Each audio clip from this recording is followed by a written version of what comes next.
Greetings, dear listeners.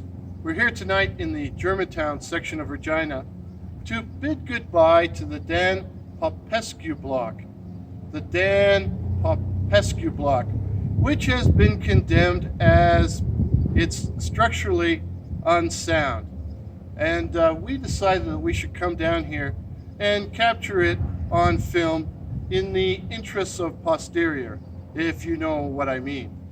Now, once upon a time, this building would have had shops along the ground floor and apartments upstairs, but it is now actually crumbling before our eyes. So it's sad, but it's an old building. It was built way back in,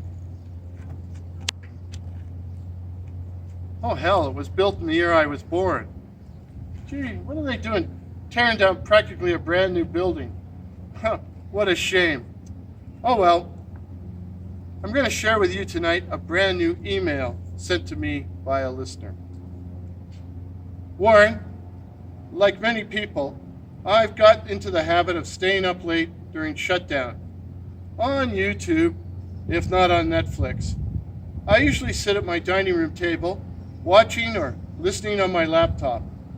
A few nights ago, as I was sitting up late, around 2 a.m., the room was lit up by light from outside.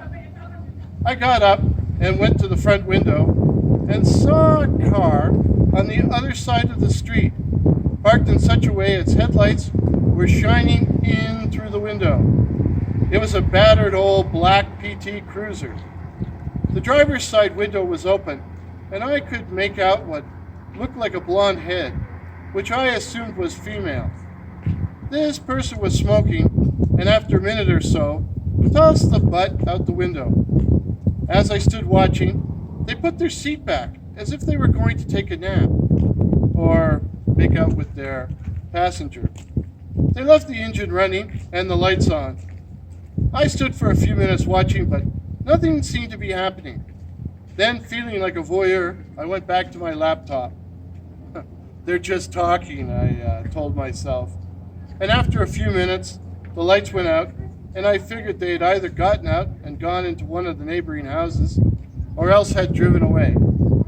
Of course, I went back to look, and I was shocked to see two figures walking up the driveway. A tall, muscular-looking female with her hair pulled back like a blonde helmet, and a dark-haired, cadaverously thin man. I noticed the woman was wearing gray clothing, the thin man black. I immediately turned on the front porch light, then went and turned on a light at the side of the house, then went and turned on the light at the side of the house with the idea of scaring them off. But it didn't work.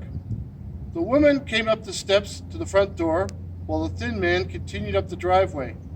In a moment, the backyard security light came on, showing he had gone around to the rear of the house. I went over and stood by the front door.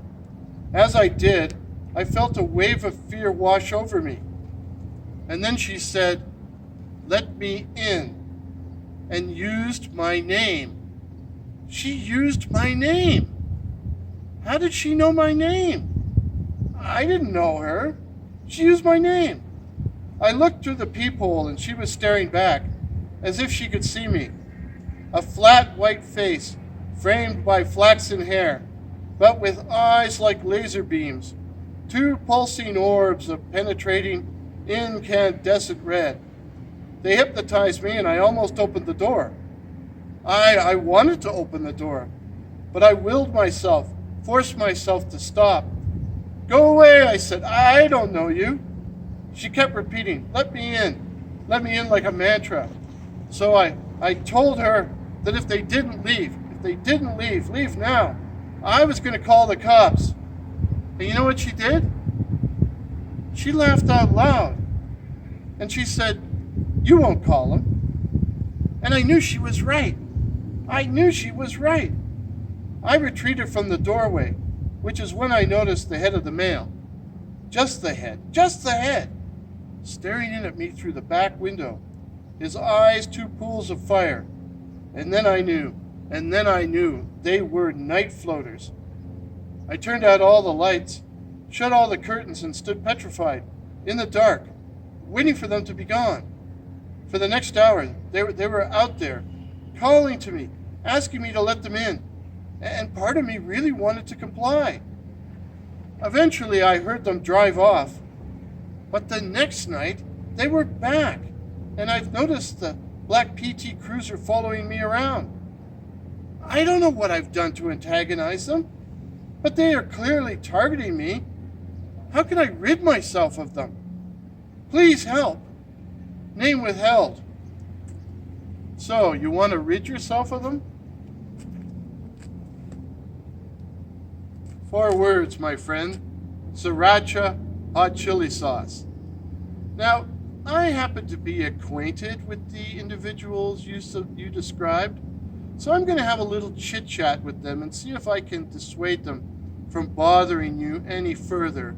But if not, next time they show up on your doorstep, just open the door a crack and squirt. Then they really will have flaming red eyes.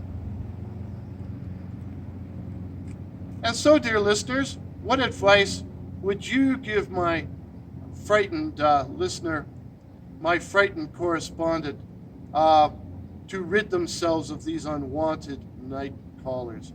What suggestions would you make as to how they could get rid of these night callers? Please share your thoughts in the comments below, and stay safe, stay subscribed, ring that bell so you don't miss any upcoming videos, and feel free to share this video or any of my videos with anyone you please. If this is your first visit to my channel, my name is Warren, and I write and tell original ghost stories and original horror stories about cryptids such as the night floaters, werewolves, and the black-eyed children. So again, please consider subscribing, and let's all stay hungry. We're going to wrap it up here because we seem to be attracting something of a crowd of spectators, and they're not the most friendly spectators that I've ever seen. But I'm going to ask the lovely and talented camera crew to give us a final look at the Dan Popescul block, before it fades into the ruins of history. Till midnight. Cheers.